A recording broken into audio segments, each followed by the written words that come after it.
away from home as well. That's in 13 games. And perhaps even more concerning, they've lost one of the main defenders in Lewis Gibson, who's just joined Preston North End for £1 million. Better news though, Ghanaian international Michael Baidoo has signed for a record fee, although no international clearance, so he won't be involved today. They're also a little light up front. Ryan Hardy injured right now, as in both areas seemingly they need to add in January. Yeah, when things can go wrong, they do go wrong. And when you look at Andre Gray as well, he's left the football club, so it has left them short for this particular game. And they've made a bit of a mark of intent, given the signing that they made in the last 24 hours or so. So I'm sure they'll be looking to bring extra bodies in, because for all the doom and gloom for Plymouth supporters, they're not that far away from getting out of the bottom three. It's not an unachievable target. And again, a newly promoted team, if you can stay up, then you can keep building.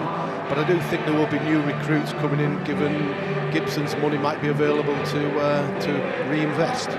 Well, there he is, the new man in charge of Stoke City, Mark Robins. Must feel a little unusual to have a different club crest on his heart, because he spent 7 years at Coventry City, did a fabulous job with the Sky Blues, but left them in November. Had a little bit of time to, as he said, rekindle things with his wife, having been so busy at Coventry City, but now ready to bounce back into management and is hoping for success. He wants to manage in the Premier League come the end of his career, and he is hoping he can do that in the Potteries with Stoke City.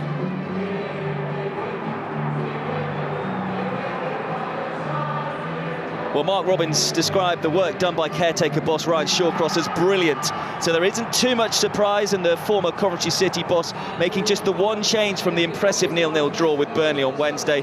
Wouter Berger came off in that game with an injury, and the Dutch under-21 international drops to the bench for this one. In his place, though, is an attacking change as striker Sam Gallagher comes in to make his first start since October. Robins also opts for the same back four that has kept back-to-back clean sheets, meaning club captain Ben Gibson remains on the bench.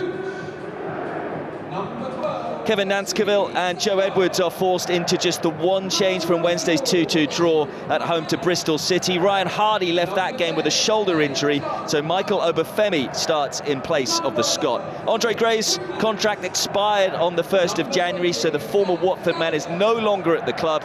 So that means the only recognised striker on the bench is 18-year-old Tegan Finn, who makes the bench today.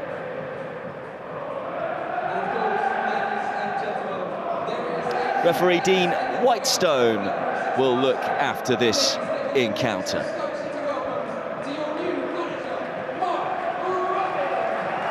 Yeah, we've got Morgan Whittaker, who's been a real influential player for Plymouth over the last few years.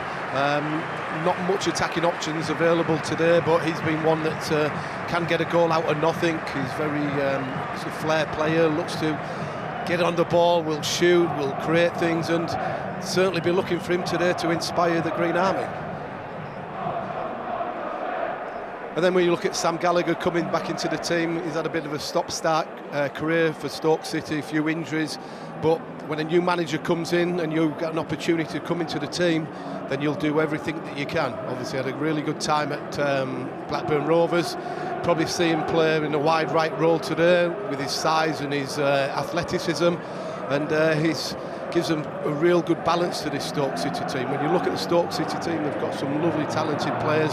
It's all trying to put the consistency together, and all these new players, all the players will be actually desperate to make a mark on Mark Robins' Stoke City career that starts off today.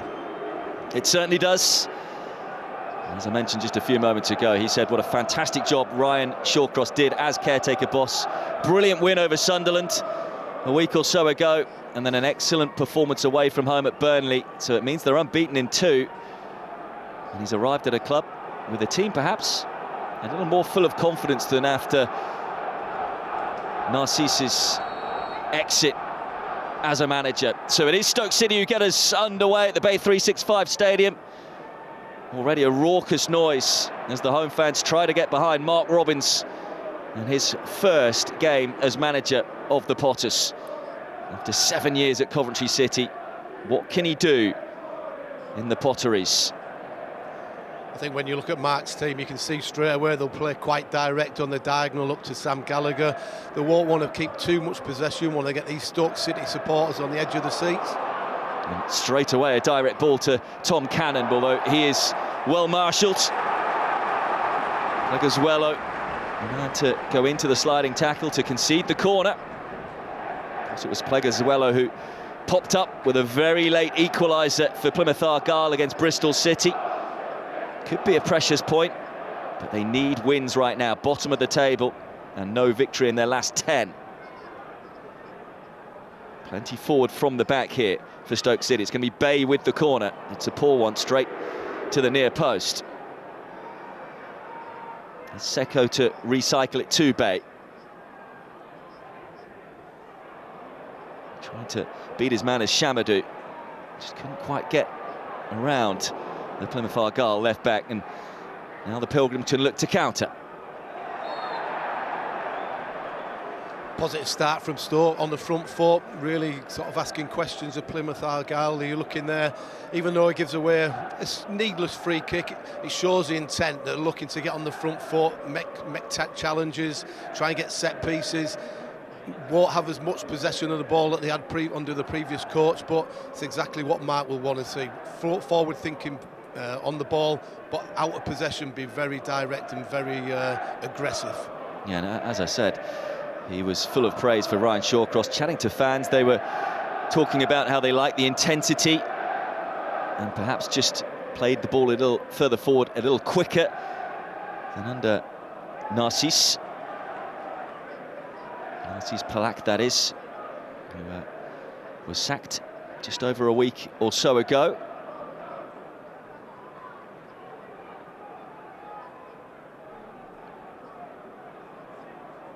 Here's Gooch, playing in that left-back position, having had a season which has been wrecked really by a medial ligament injury. But starting his third game in a row at left-back.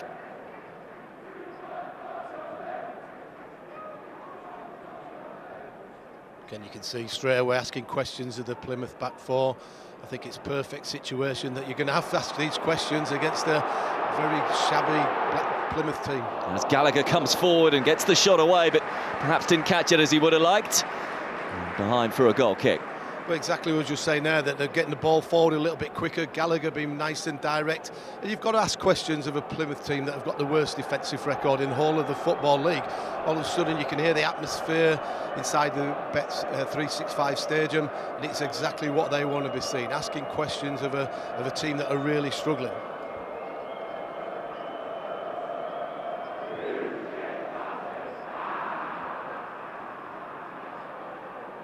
A little flick on towards the run of Bay.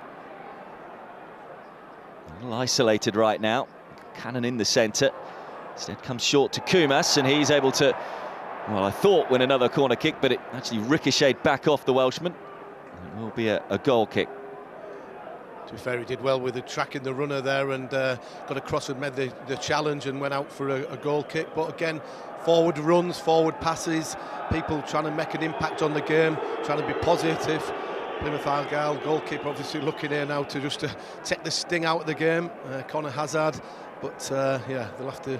Could be a long afternoon for Plymouth Argyle if Stoke City carry on with this positivity that is around the 365 stadium. Yeah, Plymouth Argyle have gone for a blend of experience and youth in terms of two caretaker managers. It is Kevin Nanskaville, 53-year-old, third time he's been a caretaker boss at Plymouth Argyle. He's alongside Joe Edwards, he's 34 years of age, still playing out with a calf injury as things stand. I'm sure he'd prefer to be out there than on the touchline, because believe me, the best place to be is on a pitch rather than at the touchline. Yeah, Nanskaville saying he's done a great job. He's taking his coaching badges as things roll on. So no doubt we'll have a career in coaching, Edwards.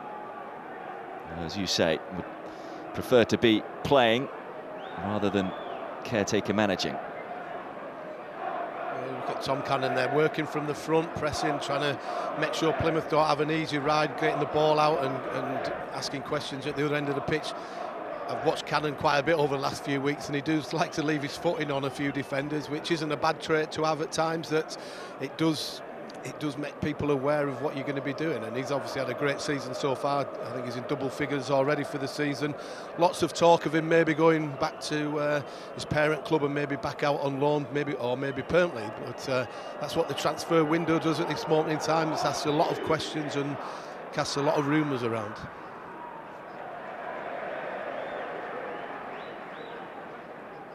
Yeah, it is interesting times at Stoke City, because you mentioned Tom Cannon, who Leicester City could recall, but they could recall Nathan Lowe, who's lighting up League Two for Walsall.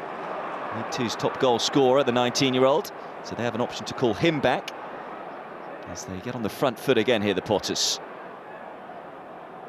There is Seko. Chamadou, who had a very good game against Burnley, getting forward on Wednesday night. Phillips just tried to find Seko, but it's well intercepted by Whittaker. Again, the early, robust challenges from this Stoke City side. Gooch getting in early there. Doesn't always have to be a goal or a shot on target that gets people really supportive of the team. A 50-50 challenge where you come out on top can be a real impetus to get the whole of the stadium going, and that's what Stoke have done. Mark will be pleased with the start that his team have done so far. We just want a little bit more quality in that final third, but so far he's seen them having a real good go and playing with the tempo in possession and out of possession, forward runs from midfield players, and it's a real positive team. Just a little bit of over-excitement there from Chamadou, unable to find Kumas.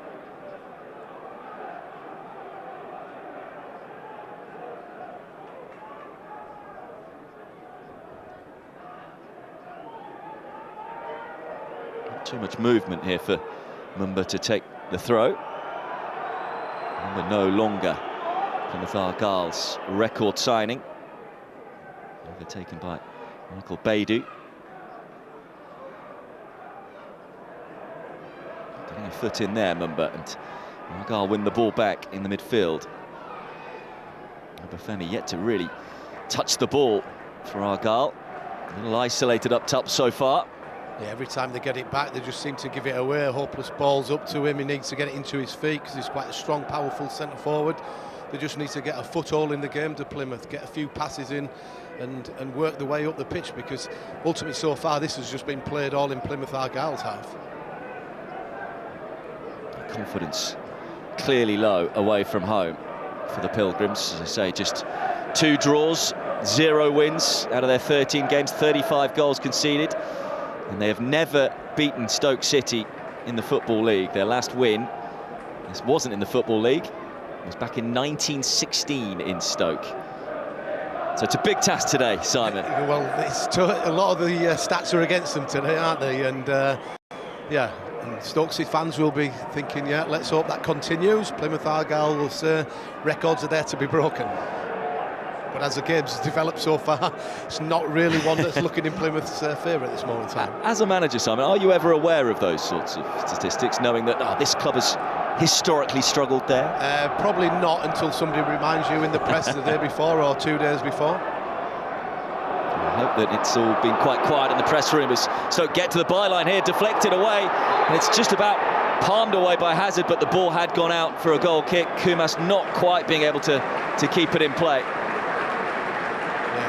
Just gone out of play, and linesman did well just to see that. Good run again, forward runs, forward passes, bit of confusion in the Plymouth back four there, back three, and to be fair, yeah, he does well coming across as Galloway, and just wasn't able to get it across in early enough. But again, positive start from Stoke, looking for them forward movements, people from midfield running forward and getting bodies into the box, which has been something that's been a bit critical for the last few months. I mentioned about Plymouth Argyle's struggles of scoring away from home. Generally, Stoke have struggled to score home or away, just 24 goals in their 25 games this season. 9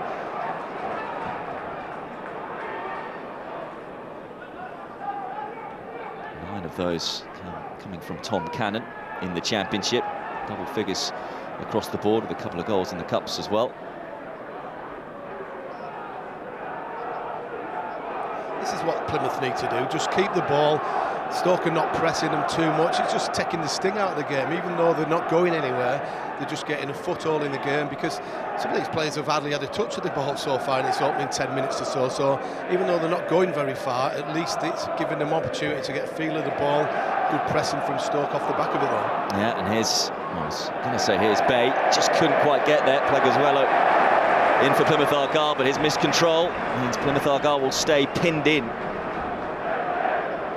think when you look at Mark's tactics as well, he's going to allow Plymouth to have it at certain areas, and then there's going to be a key point where it goes into a player, and then the whole team know that that is a time to go and press it and get on the front foot. And exactly that was the plan, the one possession back, which allowed to get this corner again. So once again, plenty forward from the back. The likes of Ashley Phillips, who was at Plymouth Argyle last season on loan, flicked away at the near post from Mumbert, fired back in. Enough green shirts to deflect it away. There's still plenty of players forward here for Stoke City if they can find the cross. Gooch does well just to maintain possession, finds Moran. There's Secco, but Argyle have just forced Stoke City backwards. Moran, though, with the flighted cross in. Hazard doing well just to punch that one away. Chamadou. There's Kumas, lovely little bit of skill from the 19-year-old, or was it? Again, just not quite able to keep the ball on the pitch. Yeah, look, you can see him being positive again. We've seen it 2 or 3 times. It's come out to him on this right-hand side, and he's looked to be positive, get at his full-back and try and make something happen. And maybe that was something that didn't happen over the last few weeks. I'm sure Mark has said to his players in the top end of the pitch, go and be explosive and be expressive. It will be interesting to see how the 3 in behind can and operate, the likes of Bay, Moran, Kumas, and then you've got Gallagher in there as well. How fluid it will be. As you were saying, Mark Robins, someone who is very much used to adapting teams. Said he changed the team pretty much 5 times over at Coventry City in the 7 years. Yeah, he goes from playing 3-5-2 to 4-2-3-1, 4-3-3, and I think that's a sign of a good manager who, when it's not working in a certain situation, that you go and look in a different situation to find a different plan. A lot of coaches today just play the same system, and sometimes it's quite easy to work out how to nullify that. But if you've got a plan B, it gives you opportunity to cause a few more problems and that flexibility. There's Gooch. Finds Bay, who's picked up that lovely little pocket, and he finds Cannon, who just didn't really catch the strike as he would have liked. Well, and Pleguezuelo dallying on the ball, but gets away with it. Stoke again threatening, and they've won the ball back. Kumas, Chamadou on the overlap. There's plenty of options in the centre. Can't pick out a red and white shirt, though. And again, Plymouth Argyle almost getting themselves into trouble. Again, Stoke City being very positive, winning the ball back, getting forward runners. The only thing that's missing at this moment in time is that little bit of quality, that final pass. But if they keep making mistakes, Plymouth, they're only going to be punished. Gallagher trying to scrap and win the ball back here for the Potters. Argyle have barely been out of their own half in the opening 14 minutes, but they can break now. Obafemi's got Whittaker up with him. It's a ball that's going to test the former Swansea man. And it will be a corner kick. Phillips, the ex-Pilgrim, just getting there ahead of Whittaker. Well, that's what Stoke City have got to be very careful of, that when they've got a lot of possession and bodies forward, that they don't get themselves vulnerable on the counter-attack. And when you've got people like Obafemi and Whittaker on the counter-attack, they can cause problems. Fortunately there, Phillips was strong and alert, comes across and concedes the corner. So first real attack for the visitors, I should say. Sooks up from the back, as is Galloway. It's taken short. And again to the edge of the area, here is Whittaker. It will be another corner kick. Clearly a corner they had worked on the training ground. Secco alert to the danger.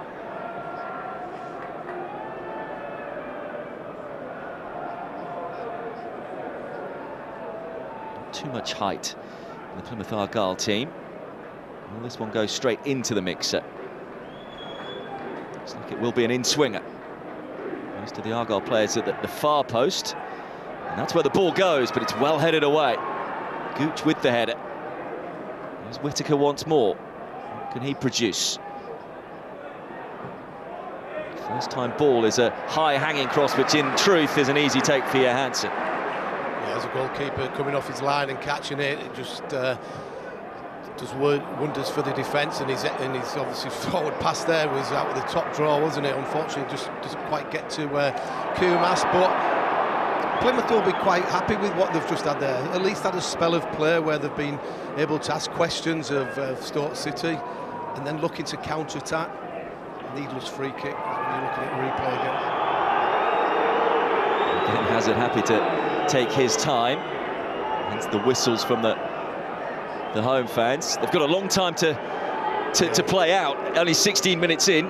I think that might be one of his only warnings that he might get, because that's the second time I think that he's been warned about time wasting. I'm sure it's something the referee will keep an eye on. Started the last 4 games as Hazard, coming back in for David Grimshaw. That was after, of course, Michael Cooper joined Sheffield United in the summer. Hazard spent much of the time on the treatment table with ankle surgery, but won't be thinking about that right now. Kumas again getting a bit of space down this right-hand side, and again winning a corner kick. Well, I think it's a ploy that Stoke City have seen, that they're trying to get the ball into Kumas a lot and try and get him against Galloway 1 versus 1, because his first thought every time is just to run at him and try and ask questions of him, and that's probably the 3rd corner that he's been able to get by having that positive attitude.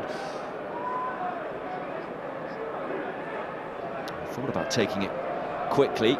Bay decides he will just go for the simple option of playing it straight into the penalty area. It's a good ball in with pace, and it comes all the way through, headed towards goal in the end by Wilmot. Convincing defending though from Plymouth Argyle. And again, no pressure on the ball here. It's headed down and hacked away by the likes of Randall. Chamadou settling things down by going all the way back to Johansson. It looks like Stoke City at this moment in time are winning every second ball. If it goes long, they're on the second ball. The midfield players, the wide players are picking up, recycling the ball out to the wide players to be positive. Really on the front foot with everything they're doing. I think the performance so far has been good. Matt will be very pleased with it. The only thing that's missing in the first 18 minutes is that elusive goal, which they've found hard really to do, Stoke, because they've 24 goals I think all season on a par with Plymouth, and they should have a few more than that given the players that they've got available. 3 shots so far, just the 1 on target for the home side.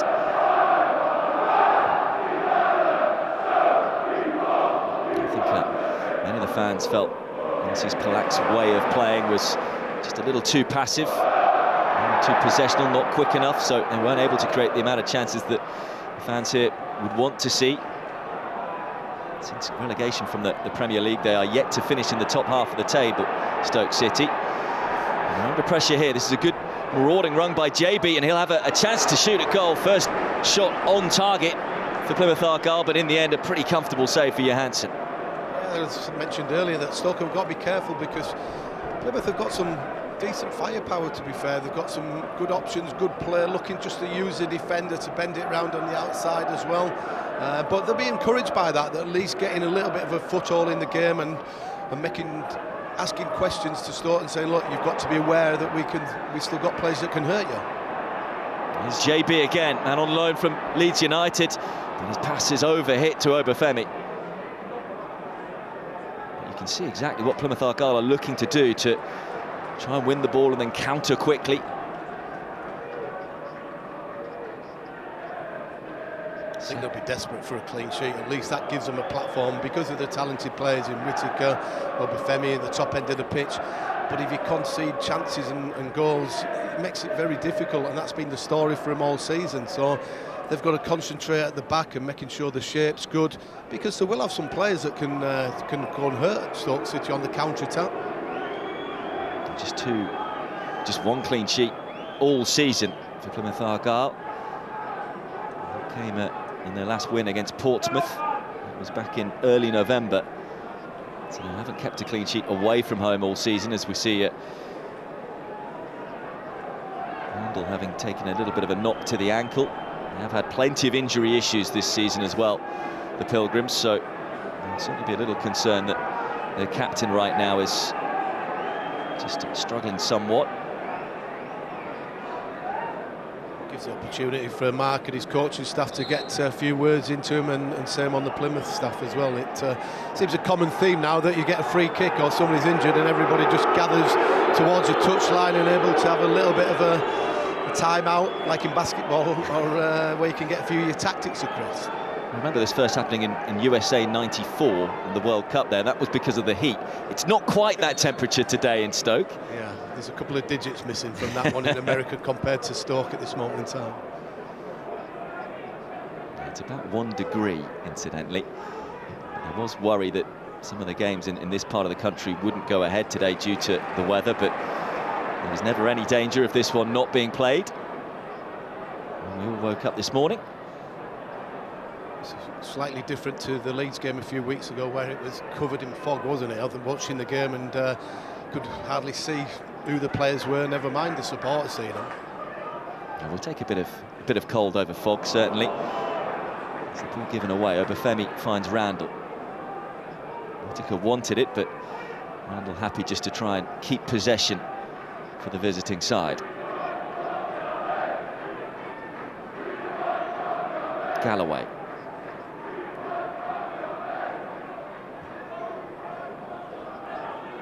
Hatch just dropping deep there to pick up the ball. I haven't really mentioned his name so far today. Sorinola. Back to Zooks. There's Galloway once more. There's a real bit of sustained possession. A nice little flick from Mumba, but doesn't quite reach Morgan, but he's been able to win the ball back off Phillips. It's going to be an interesting battle between those two. Again, though, the ball from Whittaker just a little over-ambitious. Can't find Mumba.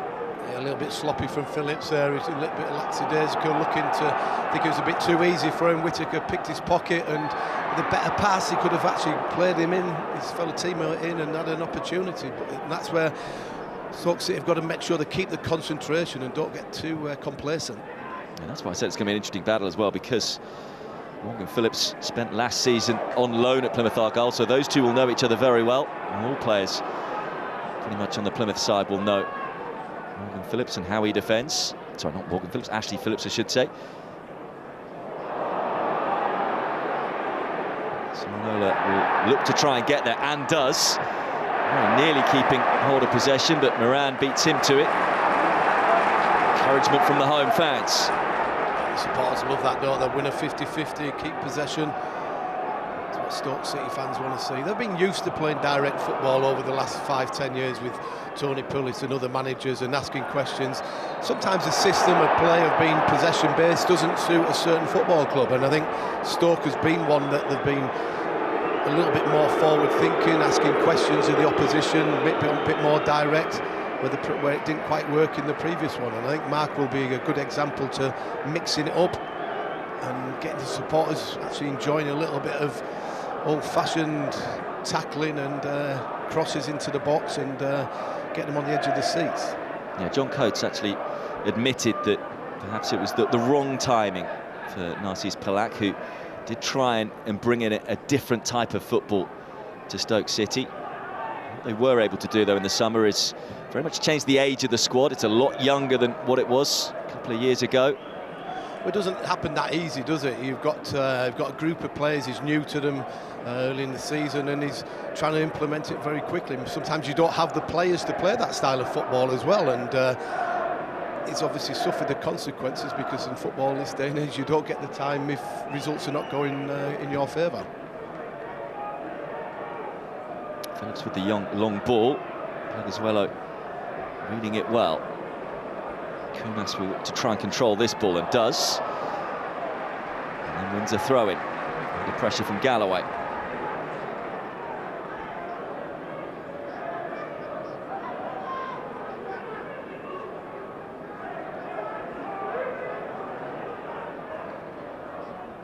The ball just allowed to be thrown in, and it's travelled a long way. Gallagher making a nuisance of himself. There were some half-hearted appeals for a penalty, but ball was certainly won.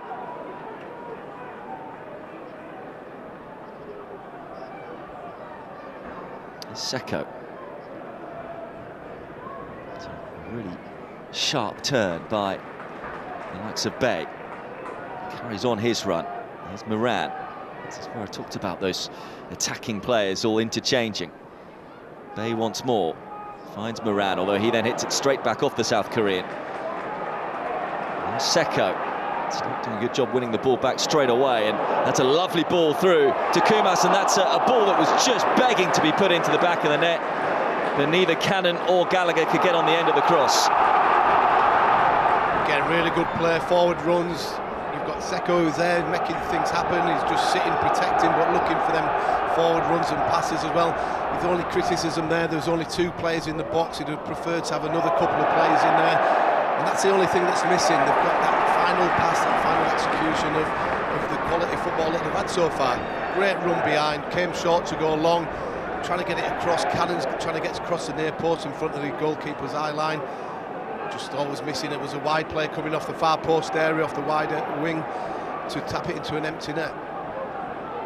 Seen a lot of the ball though in the opening 26 minutes has Lewis Kumas, the man on loan from Liverpool. Here's Bay whipping it into the near post, and it was completely missed.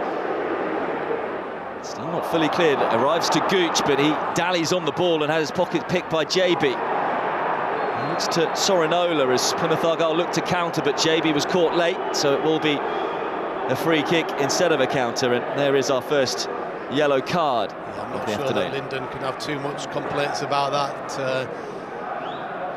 JB was running, got away from him, he just dived in, give the ball away to start with Lyndon Gooch, and then he tried to get it back quickly.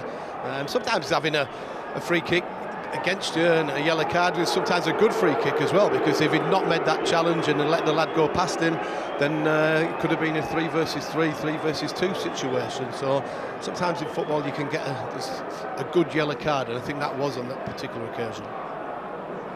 Plymouth Argyle happy to slow everything down, any tackle, any injury. They're more than happy to take their time as Connor Hazard picks up a bit of information from Kevin Nanskiville. I think you can tell from Stoke's selection that they were going to be forward thinking more today, that Seko's just playing really as a holding midfield player when you've got Bay, Moran looking to join him from them central areas, and Gallagher and Kumas off the sides getting forward and making inward runs. The rotation has been really good from Stoke. You'll see Gallagher sometimes through the middle, Bay going out to the left-hand side, or Moran making the box runs.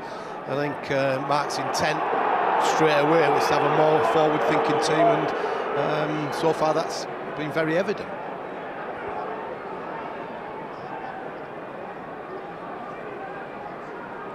Lots to think about for Mark Robbins. His side have seen the majority of the play, had the majority of the half chances, yet to get the opening goal.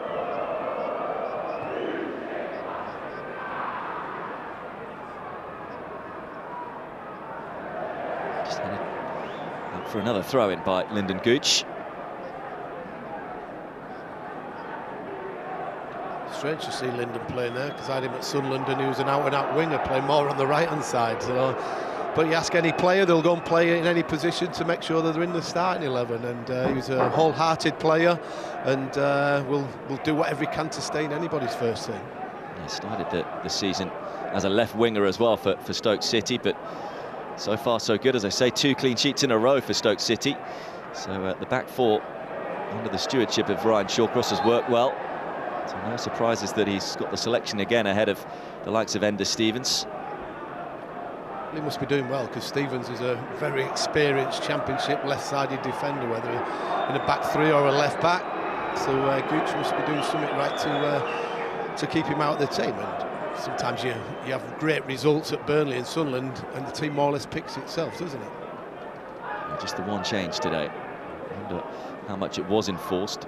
Walter Berger came off in that draw against Burnley with seemingly an injury, but he is on the bench today, but he's the man who drops out of the starting 11 for Sam Gallagher. So here is Mumba cutting in field with a bit of confidence. Randall finds Sorinola. There's 3 in the area here for Plymouth Argyle. If they can find the cross, JB does brilliantly. He can set up Whittaker. Can he get the shot away? crowded out by Stoke City players. Eventually the shot does come in, but it's not the best, hence the ironic cheers from the Stoke City fans. Yeah, disappointing there from Brendan Galloway there. Gallagher probably doesn't do as well as he should do, probably a centre-forwards challenge. And they had some decent sustained play, they worked it, just a little bit of composure, and that's probably a left centre-back having a shot on target, or trying to have a shot on target compared to an out-and-out centre-forward, and that was the end result. Looking to make amends here though, Galloway, winning the ball back, nearly finding JB. So away fans showing encouragement. Those that have made that 500-mile, there or thereabouts, round trip to Stoke City from Plymouth.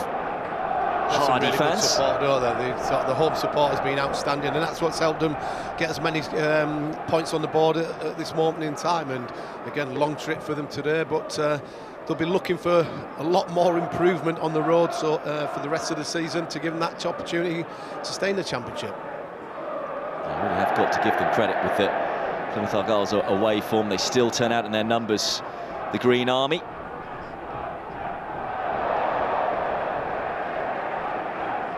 I was looking at the Plymouth team over the last few days. They've had a few different types of shape. They've played 3 of the last few games under Wayne Rooney. It was a back 4 at times.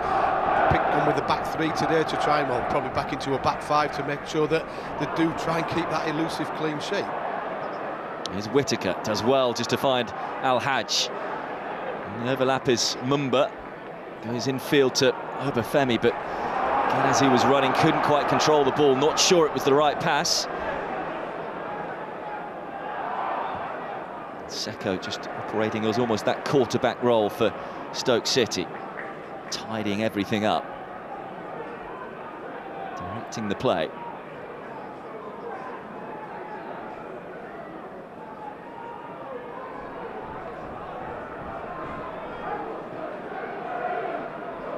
There's Phillips, Shamado, Seko once more. For the ball in behind that Argyle back line.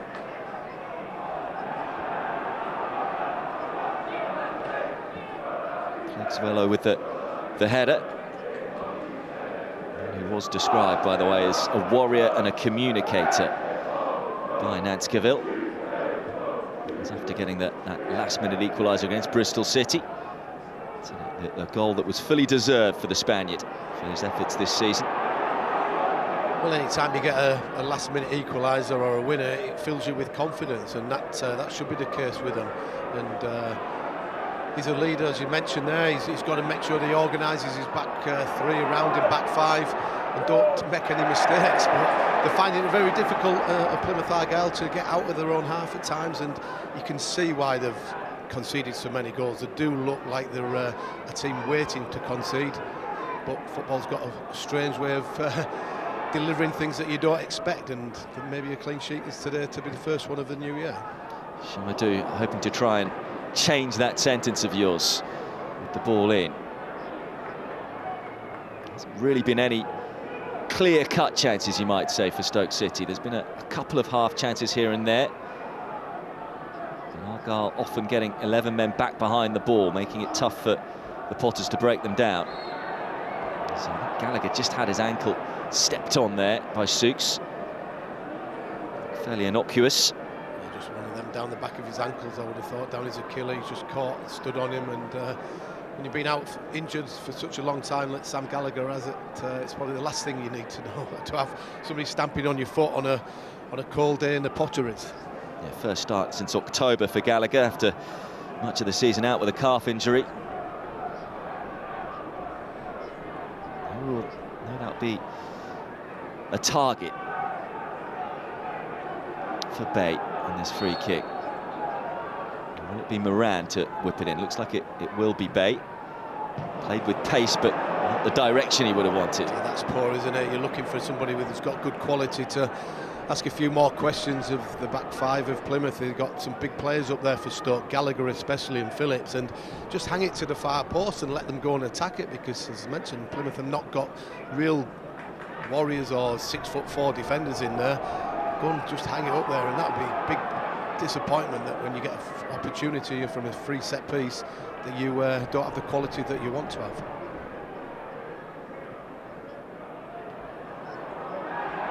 Forward should be intercepted by Pleguezuelo.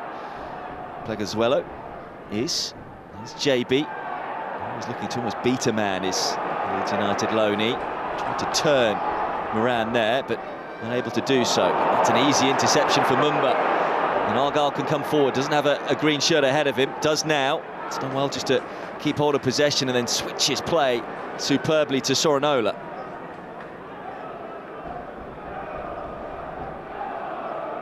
Argyle continue to keep hold of possession.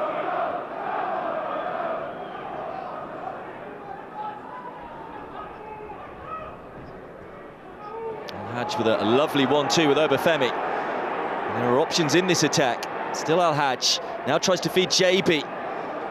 Nearly runs for Obafemi. It's just been that final ball in the final third for Argyle. It's perhaps been lacking. Yeah, he just had that extra touch that he didn't need to have. He had some forward runners either side of him, left or right, and then he just took the extra touch, allowed the Stoke players to get back, and eventually it came to nothing. But the Stoke cleared it and they got the second ball, and looking to put balls into the box because the questions that you can ask as defenders, and so we're fortunate to get away with it. But a good opportunity to break, just that confidence, that extra touch allowed Stoke players to get back. So corner kick for Plymouth Argyle. Randall, the man to take it. It was his free kick that led to that late goal against Bristol City. Again, Argyle just taking their time to take the set play. In the end, it's whipped in, well headed up by Wilmot. Lands at the feet of Whittaker, beats a couple of Stoke City players and nearly feeds it to Obafemi. So dangerous in and around the penalty area, though. Here's Morgan Whittaker. Them quick feet that can move the ball around, manipulate it around, and defenders, once you get into that 18-yard box area, people don't want to touch it because of the opportunity for a free kick or a penalty, so he needs to get in them positions a little bit more if he can. I have to say, after what was a very bright first quarter of an hour for Stoke City, it's been somewhat of an even game, you might say, since then. Stoke seeing more of the ball, but won't be able to do all that much with it. I think it would be really important if Stoke could have got that first goal in that real positive start that had. Sometimes you can just sort of, fatigue can come in a little bit, you can take the spark out of yourselves and try and get that second wind again to try and get you going again. But I think overall, Stoke have had 4 shots, if you see from the stats there, but I think Mark would ask a little bit more quality. It's a lunging challenge from JB, and he didn't get too much of the ball. Complaining straight away. It will be a free kick in a very dangerous position. It was Moran who drew the foul. Yeah, he's gone lunging in, hasn't he? And the first thought is that has he got the ball or not? Quite clearly that it comes through the back of Moran there, and it's a great opportunity for Stoke. They've got some good free kick specialists that may be able to ask questions of hazard in the goal, but you don't want to give a needless free kick away when you've worked so hard for what, nearly 39 minutes, where this could be a real big opportunity for Stoke City. Bae Jung-ho has got 5 assists this season in the Championship, but he's yet to score for Stoke City. I wonder whether he'll fancy his chances at a shot at goal here. Still quite far away, and whether the angle will be of use.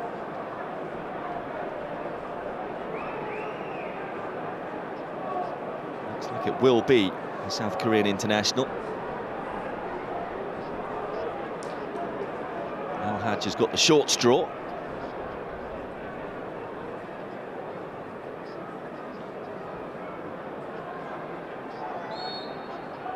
So it will be Bae Jung-ho for Stoke City, straight into the wall and then hit towards goal by Seko, but the ironic cheers are all from the Green Army travelling support. Yeah, the wall did its job when you're asking the wall to be strong and make sure that you don't let anything go through the middle of you.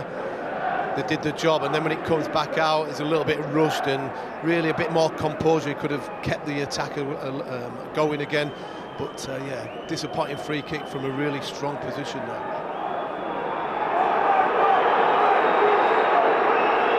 goalkeepers trying to time waste again. And I said he'll only get one more opportunity, and that's your last opportunity. Conor Hazard going into the referee's book for the first yellow card of the game. Second yellow of the season for Conor Hazard. It's only his 7th appearance. So he sends Argyle away from home, wanting to try and slow things down, make things as bitty as possible. So Manola does well. Finds Whitaker. Here's JB. JB into Al-Hajj, who's got time and space, but moving away from goal initially. Randall just tried to see it around the corner, but there wasn't a green shirt there. Go back to Conor Hazard. I think probably got to make it a little bit less obvious what you're trying to do. Just if you wanted to take the sting out of the game, don't be as blunt as he has been, and he got his just rewards from the referee. The dark arts of football. You can't get away with too much now. You can't even kick anybody. You can't even time waste. You can't even do this, that, and the other. They certainly seem happier to give more minutes. There's injury time these days as well. Yeah, there's plenty of goals that get scored in the 100th minute or 99, 98. It's sort of something that's crept into the game, which is good, because why shouldn't it be extended with time wasting and substitution and goals, etc. Here's Wilmot for Stoke City. Has he timed that well? In fact, it's well defended by Mumba, but you can only find Chamadou.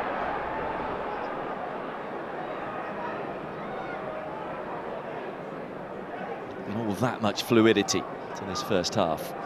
No, the Stoke have got into them areas that we spoke about earlier on, and it's been the final pass or the final cross that hasn't sort of found the red and white shirt, has it? And that'll be the only thing that Marco and his coaching staff will be disappointed about, that they've not really had to work the goalkeeper too often today.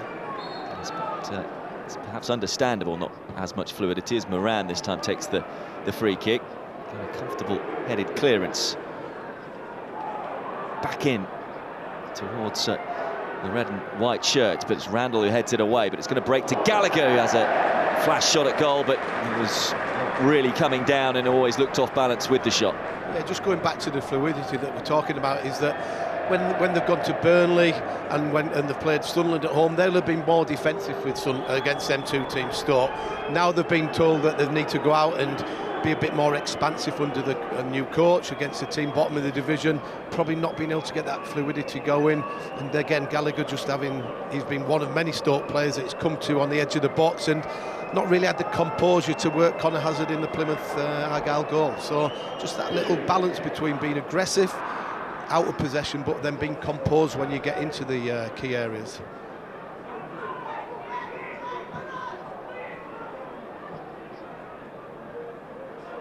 We're just hoping the ball would bounce out. Eventually does.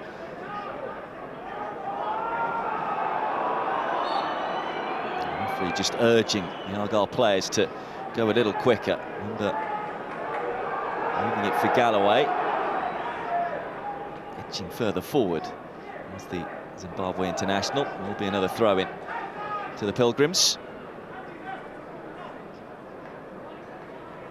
Just see there the green shirts, none of them at that back five are going too far forward. They're quite happy with a couple of minutes before half-time to make sure that they don't concede, because it would be a big confidence boost for them. But on the other side, they've still got to make sure that they've got the offensive side to them as well. And Obafemi is capable of doing these sort of things. He's very positive in his attitude so far.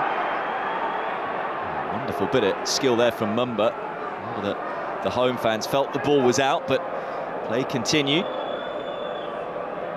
It's nearly, you would think, job done for Kevin Nanskaville's side in terms of getting to half-time at 0-0 without conceding, something that they haven't done all that often in the Championship this season, Plymouth Argyle.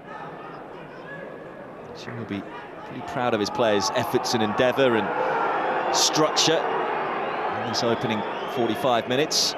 It'll be interesting as well to see how much time we will see added on. Hasn't been any long-term injuries, just the 2 minutes, hence the boos from the home fans. few more minutes than that, given the time wasting and some of the opportunities that have, when the ball's gone out of play, that it's sort of thought it'd be 3 or 4 minutes, which seems to be the normal standard, doesn't it? I suppose first half there's no substitutions and there hasn't been any, well, significant injuries. And that will be ricocheted back off Gallagher. And look at the celebration from Sorinola. There does seem to be a togetherness about this Plymouth Argyle team, celebrating that goal kick. Something that Mansfield did talk about, the togetherness. He actually talked about Wayne Rooney being a superhuman being, and said he showed a lot of class with how he said his goodbyes. It was a privilege to get to know the former Manchester United striker. And of course, you can form of togetherness. It's been a case of trying to win points, though, for Plymouth Argyle. And they haven't won enough of them in their opening 24 games this season. So just 40 seconds left of stoppage time in this first half. It's been a first half, in truth, short on chances. And we're going to get one late on.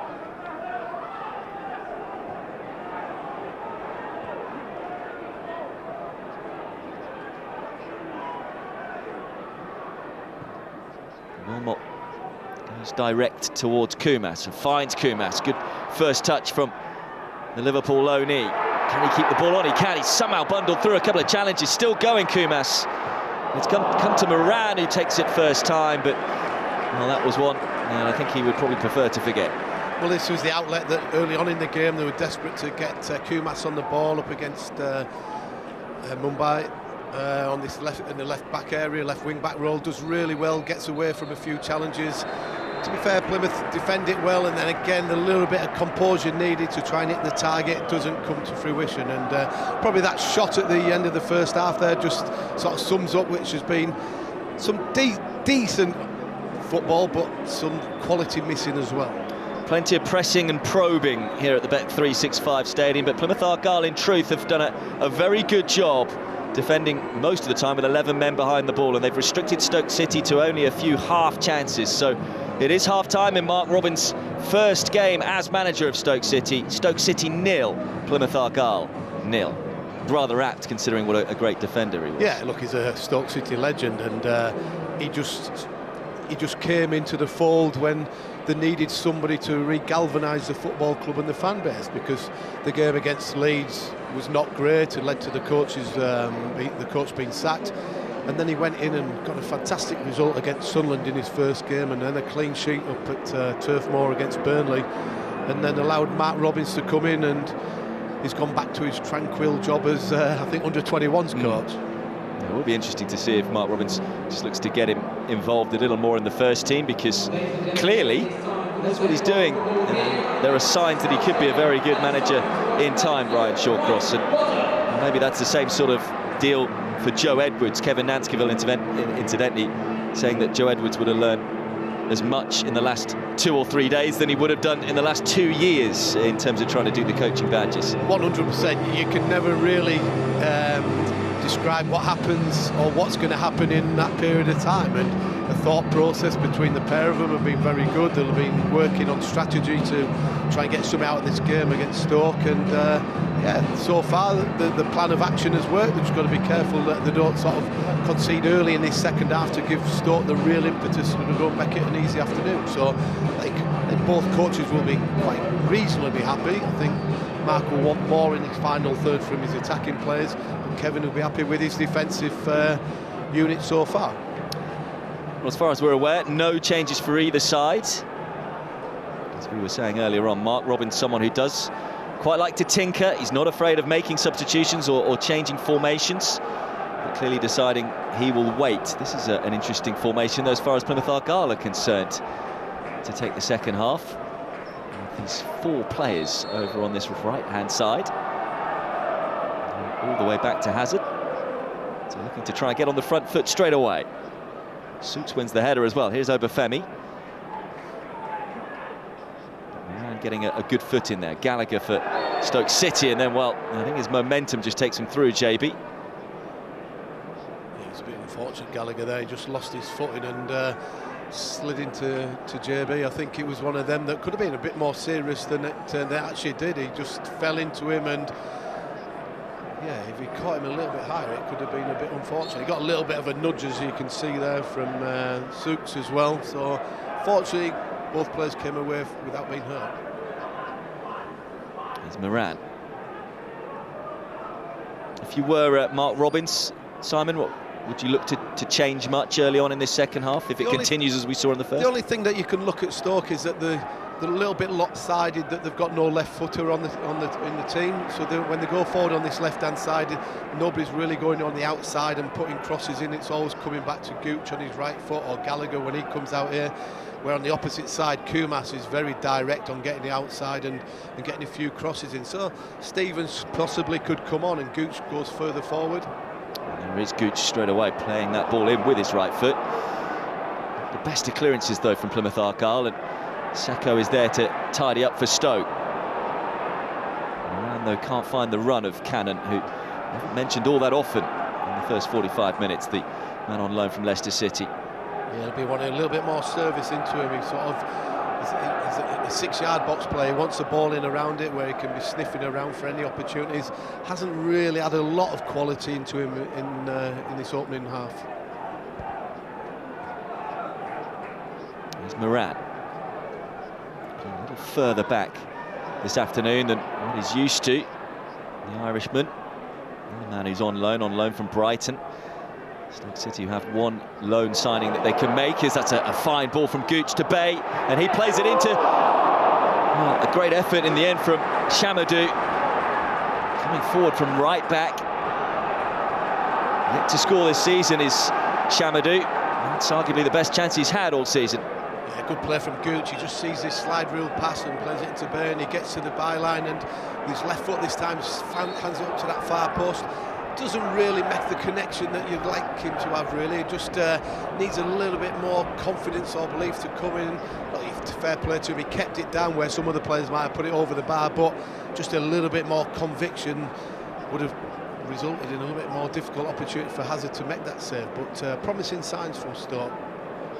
Well, we saw Gallagher clatter into a Plymouth Argyle player a few moments ago, but he is the man who is down. So that's a little worrying, Gallagher, because he's had a lot of injury issues this season. Missed most of the season with a calf injury. He's replaced Berger in the side today, and here is Wouter Berger, who is looking to come on, we presume, for Sam Gallagher. Berger, who is known as a defensive midfielder. And there you have it. So it is Gallagher to go off, Berger to go on. So this is the same team now that started in the win over Sunderland and in the draw against Burnley. We just hope it's not too serious for the former Blackburn man. Yeah, it doesn't look in too much discomfort. He's walking away, so I don't think it's anything sort of too major. He'd be one of them players that is desperate to get a run of games, to making sure that he can have an input into this team. Maybe Mark could have looked at that opportunity of bringing Stevens on and moving Gooch up one. It looks like Bay's going to come out onto this left-hand side with Moran probably going in as that number 10 role with Berger going back into his double pivot alongside Seko. I just wonder whether that is more of a tactical change.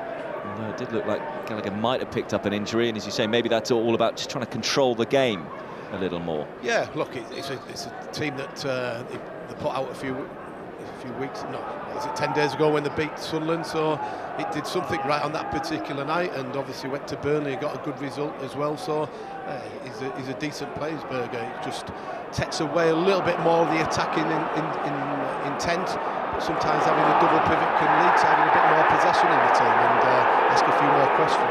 Well, Kumas was asking plenty of questions there from Mumba, but he did fantastically well, did the 23-year-old.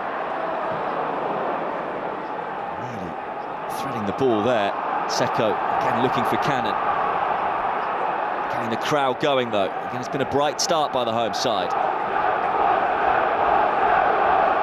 just see at times both teams seem in too much of a rush, and they give the ball away a little bit needlessly, and it's more Stoke really. They go when they're getting around that final third. Can they find a good pass? Can they get into Cannon's feet, who then can link in with his number 10 and his attacking midfield players? So just a little bit more care and a little bit more in the thought process of how they're going to break this Plymouth Argyle back five down, because there's going to be opportunities for them if they show a little bit more quality.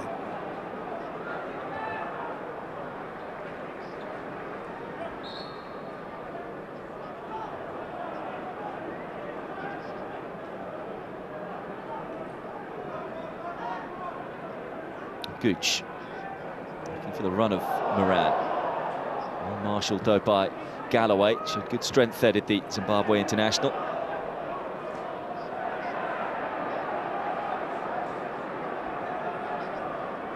Talking about players being out on loan and perhaps being recalled.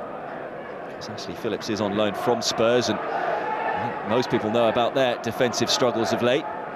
I wonder whether the 19-year-old is in any danger of being recalled by North London club. He's got plenty of experience now. He played quite a lot at Blackburn last season, got his big move to Tottenham, and had a few loan spells out, getting game time as well.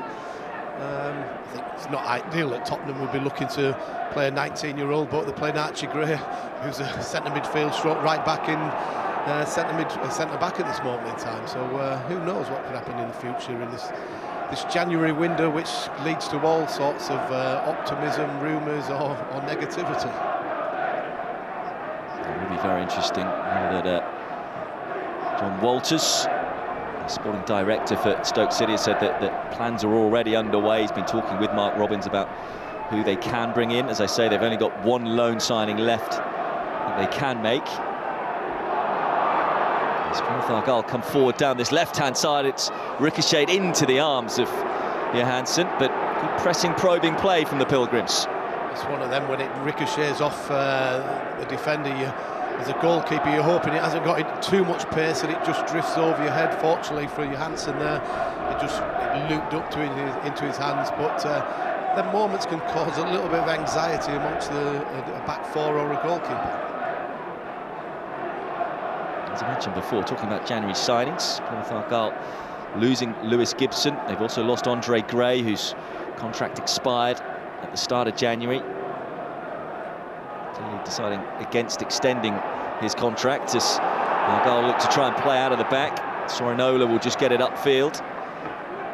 Lewis Gibson being signed for £1 million by Preston, and then they've recycled that £1 million and a little bit more to sign Michael Beidou from the Swedish league. Well, it's a sign of intent, isn't it? They're not prepared just to accept that they're potentially going to get relegated. They've invested into a record signing that they're going to have a go to make sure they survive into the Championship. As I mentioned earlier, only 4 points out of that bottom to get out of the bottom three, and why not have a go and get some sort of players in to give them that opportunity? And yeah, it's a long way to go before the end of the season. They've worked so hard to get to the Championship. Don't give up on it too lightly. It's very congested everywhere you look in the Championship, in particular towards the bottom of the table.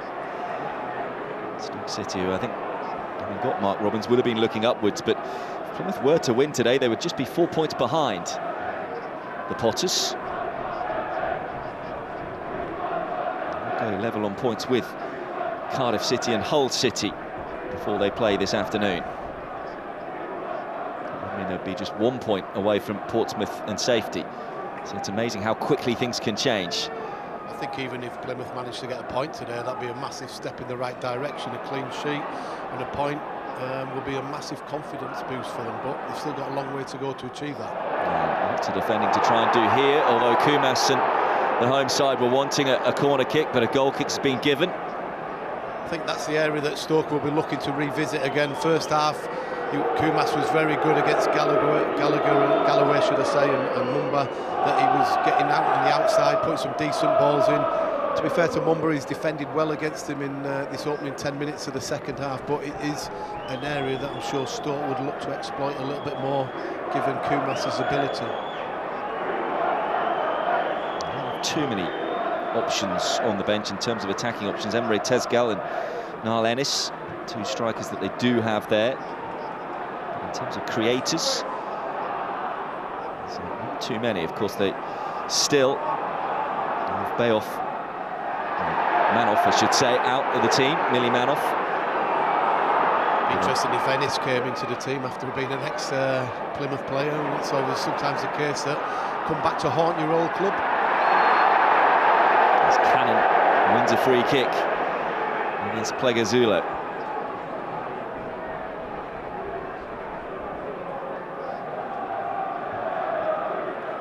Stoke need to be doing, get it into Cannon's feet, get his body in the way of the centre-backs and give the team a platform to build up. The midfield players can run off him.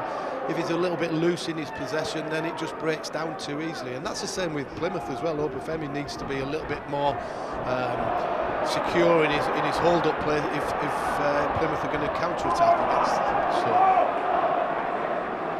Stoke. Just trying to find a final ball, that final pass, but once more, so many Plymouth shirts back, making it tough for the Stoke players. When you listen to the Stoke supporters, they're certainly having a go out. They're trying to get behind their team and making sure that they're real positive and giving them a big boost to try and to get this first goal. Because any first goal in any game is vitally important. But when you're playing a team that are really struggling down at the bottom, it's vitally important that you get it, because it would give Plymouth Argyle the opportunity to something to hang on to, but just not that quality from both teams in this opening 55-56 minutes. Here is Shamadou's. He had the best chance of the match so far this afternoon. Seko. Moran. Cannon dropping further back to try and get hold of the ball.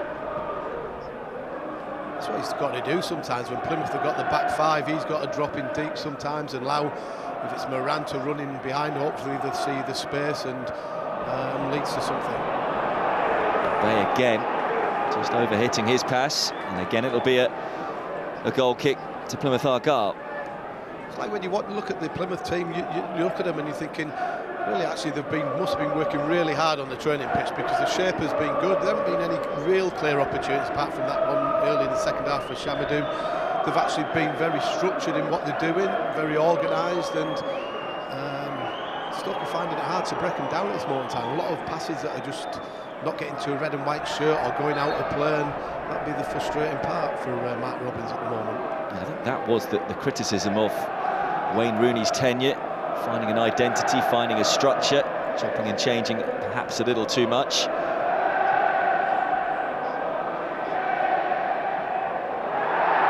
As the ball again is well marshalled by Mumba. He's done a good job against the dangerous Lewis Kumas so far this afternoon. Argyle winner, a free kick. Al-Hajj drawing the foul.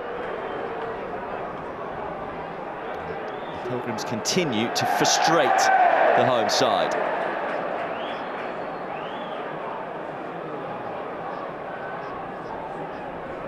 Al-Hajj, though, despite winning the free kick, goes into the notebook. Presume maybe just some delay tactics once more. It's a stupid one, really, when you get to this stage of the season where bookings could add up. You've just won the free kick. Why give the opportunity to the referee in whatever he's done? If he's asking for a card off the referee, then he's stupid, because you're not going to change his mind. You're only going to result in one thing, and you getting a yellow card. And it just seems a pointless, stupid yellow card to receive. I'd like to see those yellow cards given if players are asking for bookings, though. Yeah, referees are there to do a job, let them do it. They're not going to change their mind once they've decided on their first decision. So I think players are sort of a bit stupid sometimes, that they don't realise that. They're not. If you go up running up to them, more times than not, they do not change their minds. Here's Wilmot. Stoke making most of their attacking down this left-hand side. We saw more down the right in the first half. Berger winning the ball back well for the Potters.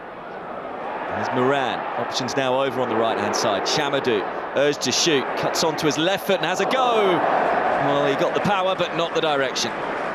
Well, you can full credit for his intent, stepping in from that right-back area, getting forward. You're thinking at first he's going to shoot with his right foot, or can he give it to Kumas on the outside?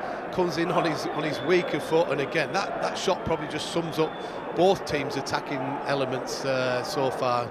Not having to work the goalkeeper, probably been a better opportunity to give it to Kumas, who's far more talented than the right-back. And I do apologise for being a bit overcritical to him, Chamadou. Signed from Colchester United in the summer of 2023. There's Bay trying to get on the end of that pass, but Schuks is going to try and see the ball out, and the Hungarian does just that. Again, good shape from Plymouth Argyle there. They've got no gaps between the back three and the wing backs as well. Stoke are trying to find them slide rule passes down the sides of the centre half where the space can be, where the wing backs have pushed on a little bit, but they're not quite getting the weight of pass right. So many times we've seen that forward pass go out for a goal kick because it's been shadowed out by a Plymouth Argyle, and Kevin on the touchline will be really pleased with what they've done again. Schuks rising high to win that header. It's a bitty game, and certainly the man in the distance there will be the happier of the two. In fact, it is so stop-start. It's a slightly dangerous back pass to Phillips. He's fortunate to get there ahead of Obafemi. Bay finds Seko, who releases Chamadou, and he releases Cannon. In on goal, best chance you might say for the Leicester City loanee. Just couldn't quite get there to get around Hazard, and then a fairly nasty collision. You just hope both players are all right here. Well, it's better play from Stoke. Chamadou steps in again, and it's a lovely weighted pass. Cannon makes a lovely run down the sides. Probably didn't have that extra yard of pace that would just actually get him onto the through pass. He's entitled to go for that. Both him and the goalkeeper fully committed. Just hope that both of them are okay. I think he's entitled to go for that. The goalkeeper's got an eye on the ball as well. I think the referee's made a real good decision there, that there's no yellow card and nobody's got in. Well, it looks like the Cannon's a little bit come off worse than the goalkeeper. But again, better from Stoke, looking for that through ball from Chamadou. Just it looked like he just didn't have that extra yard of pace that would have allowed him to get a clearer one-on-one situation. I just hope that, as far as Stoke City are concerned, that Tom Cannon can run that knock off. It's so vital to their hopes. Scored the winner against Sunderland.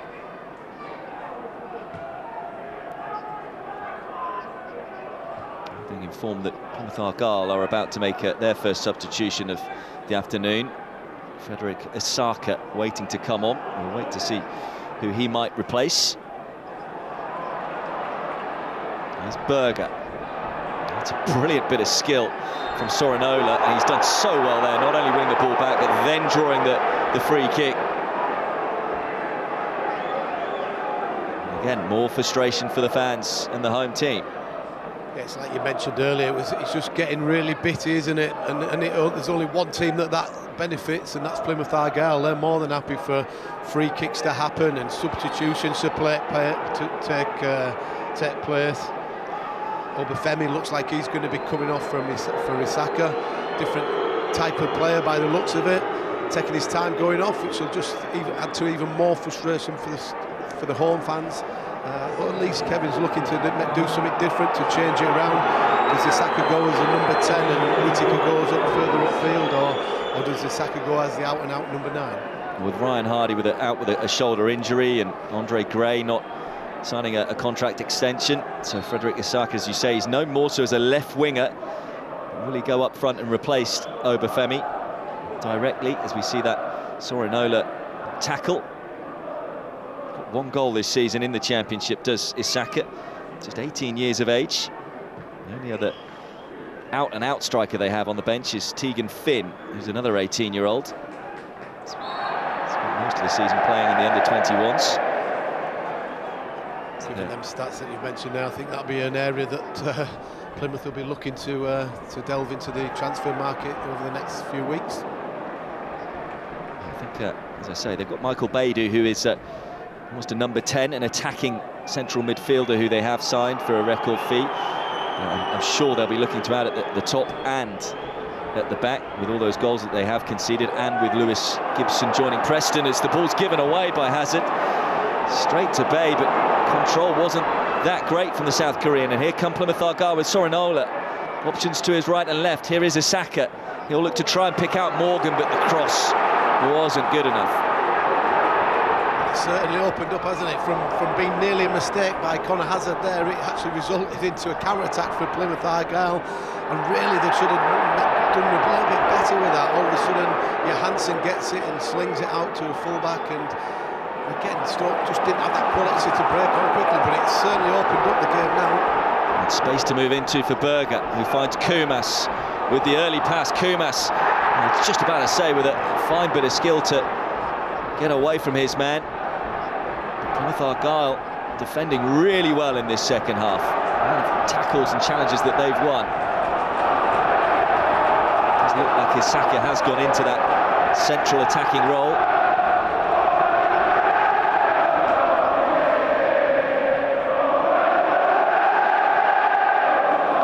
Levels increase here at the Bet365 Stadium. Cannon wanting a free kick, instead it goes against him.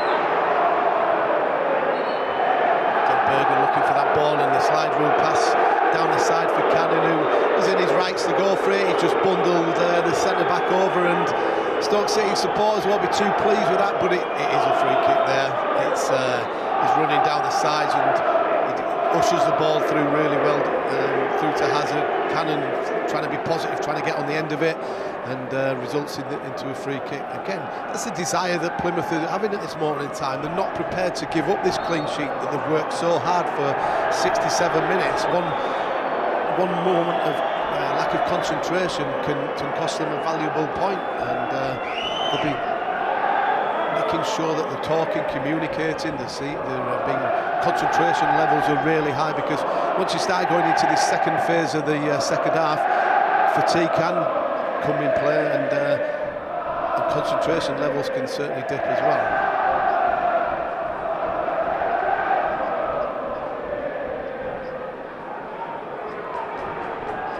.23 minutes plus stoppage time to go. The intensity has gone up, but still we are short on chances to talk about. Kumas moving one way then the other, and doing it brilliantly. Can the Welshman find a teammate in the centre? No, he can't, but it's broken to Berger. Skips away from one, skips away from two, but can't find the back of the net. Again, Argyle players putting their bodies on the line. Kumas again down the right-hand side, does really well, gets away. All of a sudden he's looking to pull it back to a runner from midfield and put the right green shirt in the right place at the right time. Gooch now trying to put the ball in. Really good defending. Moran. And once more, Mumba, who's had a really good game, over on the left-hand side, coming in down over on the right-hand side now to help his team out as well.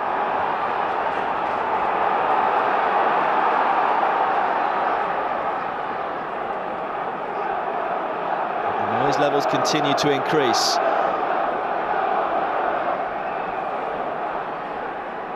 Again, 11 men back behind the ball for Plymouth Argyle. Seko to Kumas.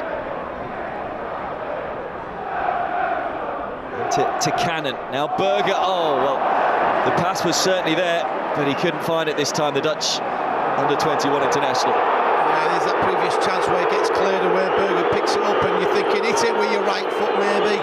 Tries to work it, but again, 3 or 4 green shirts in there. They weren't going to give up this clean sheet that easily. They've gone on there and made the block. So on the positive side from Stoke City, they were looking and being aggressive in trying to get this first goal. The Green Army, they're delighted to see their players putting their bodies on the line and not giving up this clean sheet too easily. Adam Forshaw coming on with lots of experience for JB, who's had a bit of a quiet game in the second half. The first half we thought he was very influential.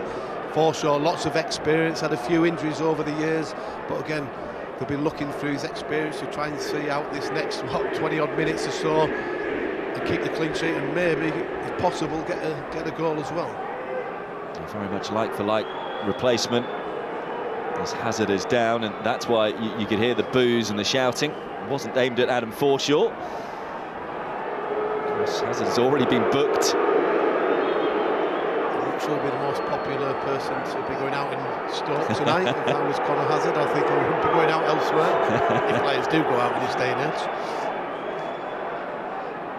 I did see James Maddison at the darts the other night. There, wasn't there? I think Carl Walker and one or two other Premier League players, and yeah, it was fascinating to watch that. And congratulations to Luke Littler, 17 years old, to do what he's done is an unbelievable achievement. But anyway, back to the football.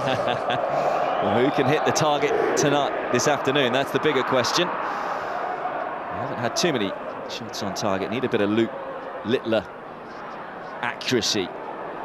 With 20 minutes to go.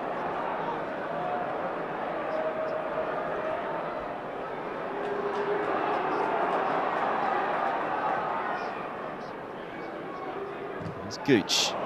It's straight back by Sorinola and lands at the feet of Isaka, but he can't find a green shirt. And now Stoke can look to counter.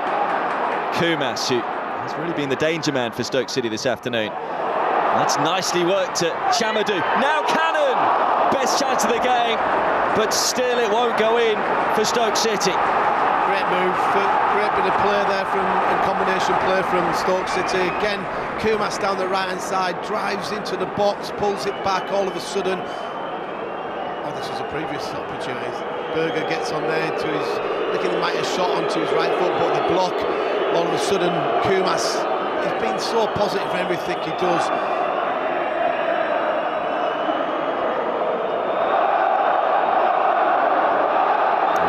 Chance, but again showing Kumas wreaking havoc down that right-hand side. Again, it's got the fans going. I think if you're Stoke players now, you've got to make sure you get it to Chamadou and he can get it out to Kumas, because them two on the right-hand side are absolutely destroying the Plymouth Argyle left-hand side. That previous move, one-touch play, runners, just looking to get a better connection on that final opportunity. Cannon, you think somebody of his ability would at least have worked the goalkeeper, and that again sums up that extra little bit quality that's needed to break down this resolute Plymouth Argyle back five. But first bit of quality, and Mark will be happy with that. I feel there might be some tired legs. Plymouth Argyle have done a lot of chasing, and as you were saying earlier on, it's a busy time for the fixture list. Hazard eventually does come out to collect that one. I think it's important when there's a fullbacks and you're playing against a back five that your wing back is getting pushed back by your Stoke City's right side with Kumas, and then the space allows for the fullbacks to step in. Gooch hasn't got forward as much as you'd think he could do, given he's a more attacking player, but Chamadou and certainly been stepping into them areas, into them holes where he can exploit the ball and the pass out to Kumas, and he can get isolated 1 versus 1 against Mumba. I think that's going to be the outlet for Stoke to try and explore a little bit more.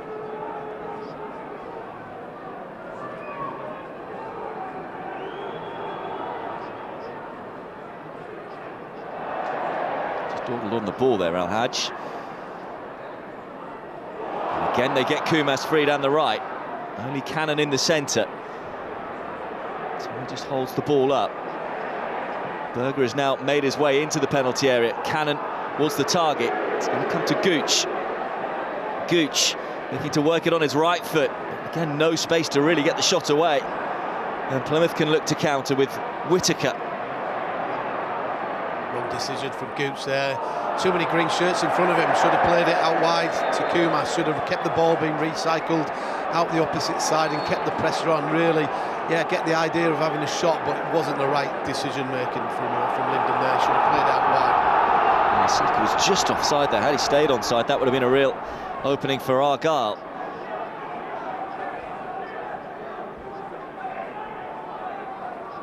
Here's Bay, sharp turn from the South Korean. Berger was playing further forward than he certainly did against the likes of Sunderland and Burnley. Stoke City try and get a winner here. Kumas, he'll have a go himself, but once again doesn't test Hazard. Yeah, I mentioned that Chamadou helping out Kumas there, but sometimes he's just got to stay away.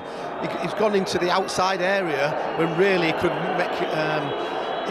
leave the space for Kumas to have a 1 versus 1. There's no space. He has to come inside onto his weaker foot. Sometimes stay behind him and let him that opportunity to go on the outside, or if he wants to go on the inside, he can do. He just killed his own space for him there. But again, front foot, forward thinking, just needed a bit more quality. Whittaker, who hasn't really been able to get on the ball at all in this second half. It's been almost all Stoke City as they come forward once more.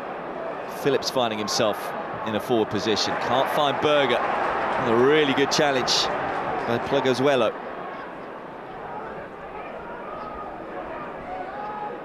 He's lived up to his manager's words of being a warrior this afternoon, Pleguezuelo.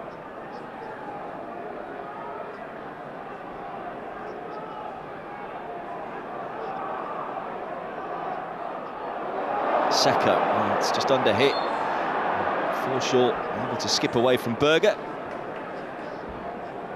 Just got a little bit complacent there, that they tried to play into areas where they didn't really need to do, and fortunate to get away with a yellow card there, actually. It's Sorinola. Too many in the centre. Looking to try and beat Gooch, but going down too easily, according to the referee. Berger helps it forward. The only thing really that the Dutchman could do there was to play it forward first time, and Sorinola staying down. Argyle thought about kicking the ball out. Instead they'll play on, and again it's a poor distribution from Hazard straight to Bay. And Kumas is free down the right, and that's who he looks to try and find. And Liverpool only keep the ball on, he can. Chamadou there to help him, but Kumas has kept the ball. Finds Seko. Kumas once more, given time to play the cross in, instead went for the pass, and it was the wrong decision, or at least wasn't executed as he would have liked. Well, it's funny, to Chamadou, he pointed to where he wanted Kumas to play the ball, and when Kumas played it to where he pointed to, he didn't make the run. It's a little bit of lack of communication there. Again, Stoke City fans not being too happy with the Plymouth players going down and trying to get some treatment. I think that's from the attack in the previous attack for Argyle, wasn't it? When he got into there, Gooch came across and just used his body strength really well. Not even a free kick really, and not sure how we can be limping around. I think again the game management from Argyle so far has been decent, but that could come back to haunt them come the end of the game when the fourth official puts an extra 3 or 4 minutes up and potentially Stoke could score from. So it's getting the balance between managing the game well and not over-elaborating on it all. Sorinola, he's known for struggling towards the end of games with a bit of cramp, so it may just be a bit of cramp for the right back, and that will be that in terms of his game being done. In fact, it isn't Sorinola who is coming off, it's El Hadj. And on will come Houghton, who is known more so as a defensive midfielder. Ogbeta, as you can see, also coming on. And that will be Sorinola's last effort, as I say, maybe just struggling with a bit of cramp. So better to replace Sorinola.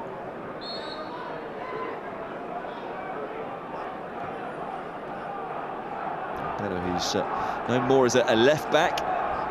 So we do have the option of switching Mumba to the right hand side, Better to the left, or Better will come in at right back. But Houghton no more so as a defensive midfielder, so very much trying to hang on to a point here, Plymouth Argyle. I think it's a good decision as well, because to get some fresh legs at that left wing-back role with Ogbeta, that Kumas has been the real bright spark for Stoke. Maybe the defenders have been getting tired. Fresh legs with Ogbeta, that he can deal with Kumas a little bit fresher than the previous defenders. So I think whether it's through injury or not, I think it's a good decision to make that change. Yeah, Mumba, it looks like, has switched over to the right-hand side. Having done a lot of running, as you say, to take care of Kumas.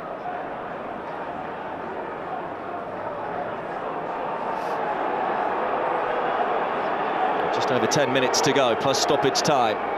Plymouth Argyle very close to what would be a big point away from home, a place that they've really struggled. They've never beaten Stoke City in the league. It's in the EFL. That's when coming back in 1916. Doesn't look like they're going to get the 3 points today, but it would be a big point on the road, just a third point of the season away from home. And it would be a first clean sheet on the road.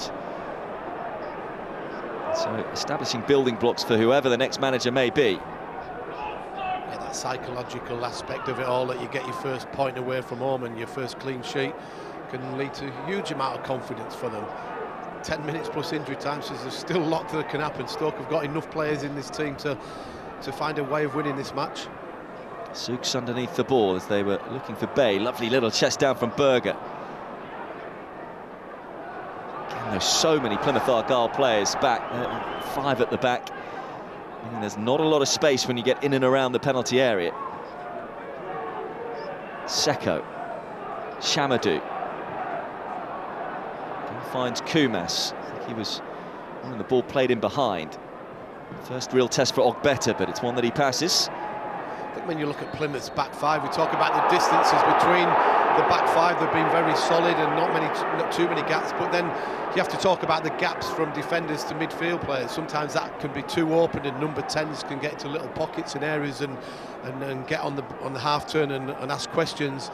But really, they've been a real well-drilled team and allowed no space really for the real key players, apart from the right side with Kumas, who's been a danger in most of the game. Seko. Fans wanting, I think, the ball to be moved a little quicker. It's the Japanese player once more, Kumas. Seko. Wilmot. Centre-back feeling he may as well get forward. Not need to do too much defending right now. Can they create an opening here, the Potters? Kumas, he looks most likely to do just that. Again, weaving one way then the other, but still unable to get the ball in. Seko will though, but it's a terrific block from Forshaw. Again, look at the solid back 5 and the midfield 3-4 in front. Just got to make sure, like we're just about to say, when you get opportunities, try and punish them. A great opportunity potentially for Whittaker. Oh, Whittaker one-on-one right now with Wilmot. Whittaker just about able to find Isaka. Almost got away from the defender. Stoke City with some good defending on that occasion. They haven't had to do much defending in this second half. They just wanted Whittaker to maybe get on the left foot of his, and when it hit the target, just wasted a little bit too much time. Great opportunity for Plymouth there. A rare bit of possession. Mumba ready to go all the way back to Souks.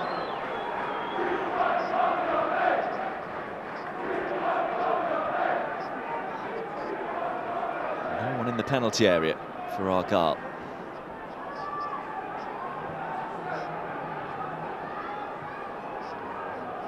Galloway. Pleguezuelo. He's Forshaw. Mumba with the first time ball looking towards Whittaker.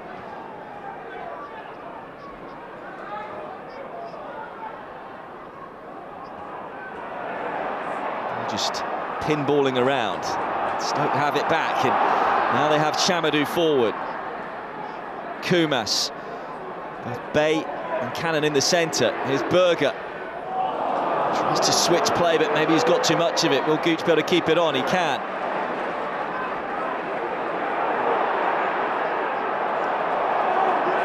But the momentum was lost with the pass. Really good defending from Plymouth there. As soon as Berger got it on the edge of the box, 2 green shirts came out.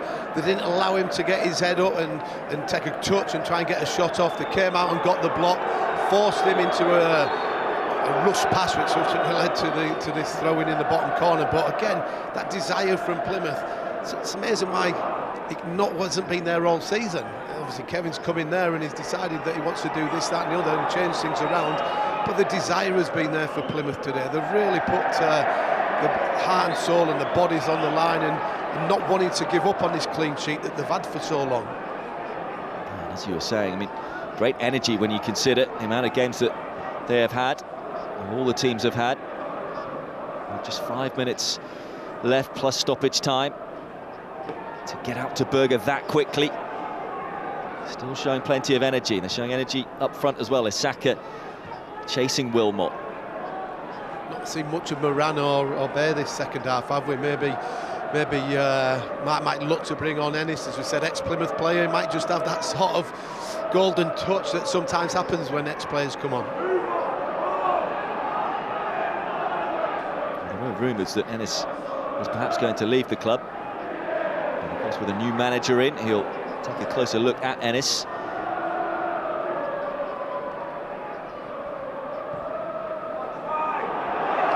Seko, plenty of space, but again, it's so congested further forward. Gooch. Here is Moran, but has his pocket picked by Forshaw, who shows all of his experience and now it's just to see the ball out. Yeah, good player, showed his experience, as you mentioned there, came across, helped his defender out.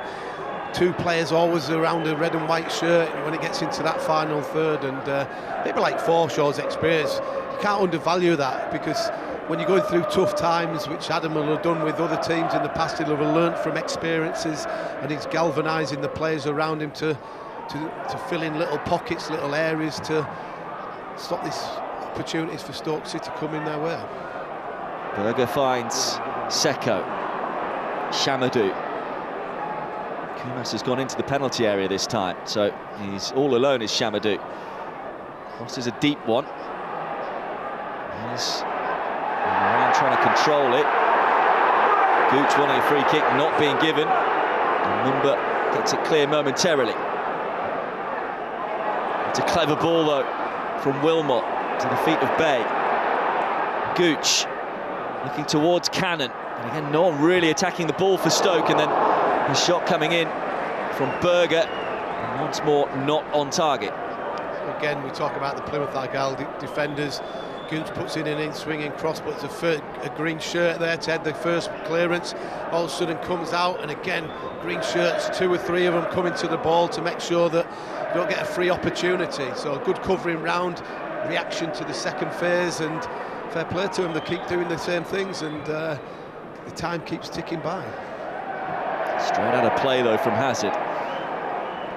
Argyle keeper who has had a good game in terms of shot stopping, but distribution a little questionable. He's doing it deliberately, kicking it off there.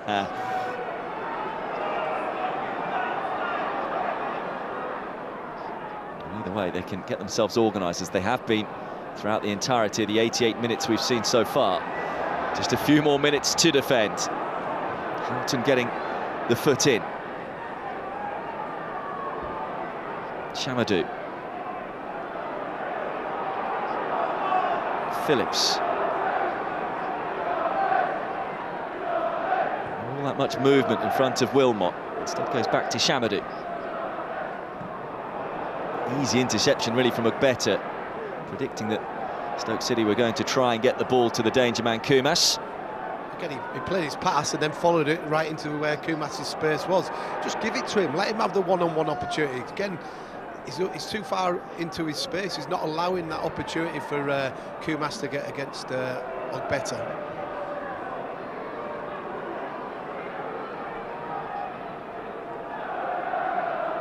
Gooch. Kumas calling for it. Instead goes short to Seko. Clever little ball infield to Moran, but hasn't really been able to get hold of the ball, the Irishman, in this second half. Attack versus defence, isn't it? Making you put on these training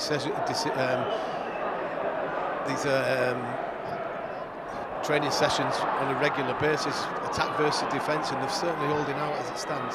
Berger with the ball in. It was Kumas who'd come in off the wing there, waiting for it. Seko goes to shoot by some, but instead finds Kumas. 3 in the centre with more arriving here for Stoke. It's a good ball in as well. Berger just couldn't quite get it under control. Wilmot can't get the ball down either, and Whittaker can try and intercept and break for Plymouth Argyle, but the home side have the ball back again. As Forshaw does win the ball back, and there could be a real attack on here. for the Pilgrims. Whittaker, and he was caught by Secco. Well, we just talked about wave after attack after attack after attack, then all of a sudden Plymouth get a counter-attack from Whittaker. You're just thinking, be positive, go and take him on. Draws the foul off the Stoke defender and again kills a bit more time, but again all you keep seeing is the green shirts coming out, denying any space, any opportunities. 6 minutes of injury time. Are we going to find this winner for either team? Because all you need is one little bit of spark from a Plymouth player, and Whittaker's showed he's capable of doing things like that, but more normal has been Stoke playing attack versus defence.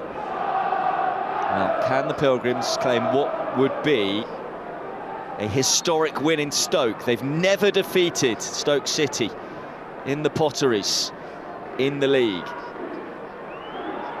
Will it happen today? 6 minutes of stoppage time. Ball in towards the far post, and well, had Pleguezuelo been able to take the ball down, that would have been a real chance. He scored in midweek, didn't he? The late equaliser. Could have been a hero again for that Green Army if he just took his first touch a little bit better. But again, back to normality now. Get back to your defensive duties and defend this red and white attack. Chamadou charging forward, wants the free kick, gets the free kick this time, hence the cheers from the home fans. Galloway just a little late. One of them, I think he was looking for it more than actually the foul was given. He's going past it. Yeah, he's probably not getting on the end of the pass, is he? But he really just steps into him, and Galloway takes him out, and really doesn't need to make that challenge. It gives Stoke a big opportunity now to get the centre forwards and the centre backs up there and put a little bit of quality in, because that's one thing that's been missing from Stoke this afternoon, has been that quality in the final third, especially from set pieces. It's going to be Gooch to take the free kick. It's a little different. We had Bay and Moran take the majority of the set plays in the set pieces in the first half. A real chance this then for Stoke. Plenty of players forward from the back. It's a deep one. It's really well defended by Galloway. They've got a brilliant header in there. Moran.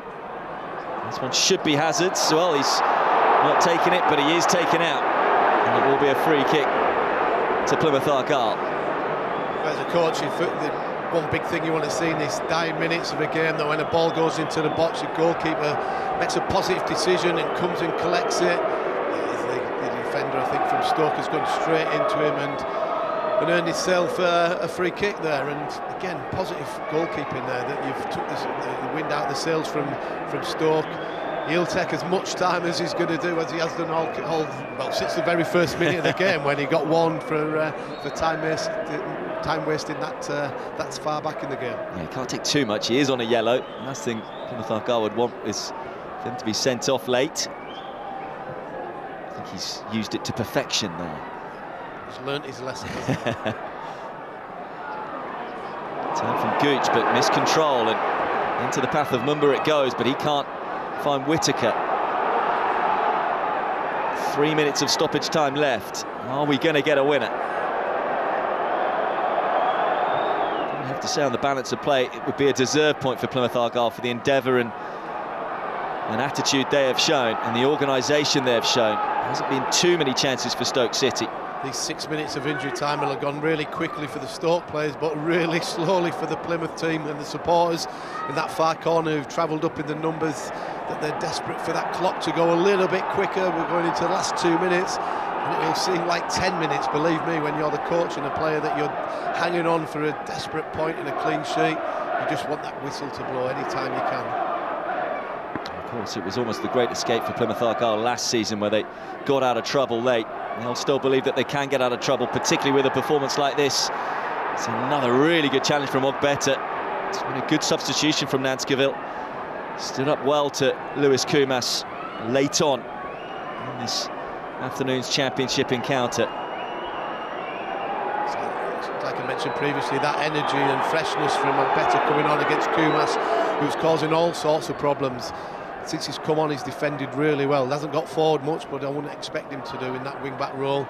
There to defend, see it through and get a clean sheet. Well, it is a puzzler, isn't it? As in, they've conceded more goals than anyone else in the Championship by far, more goals away from home than almost anyone historically at this stage of the season, Plymouth Argyle, but you wouldn't know that from the performance that they have shown so far today. As we tick to the 95th minute, just the 1 minute left of stoppage time.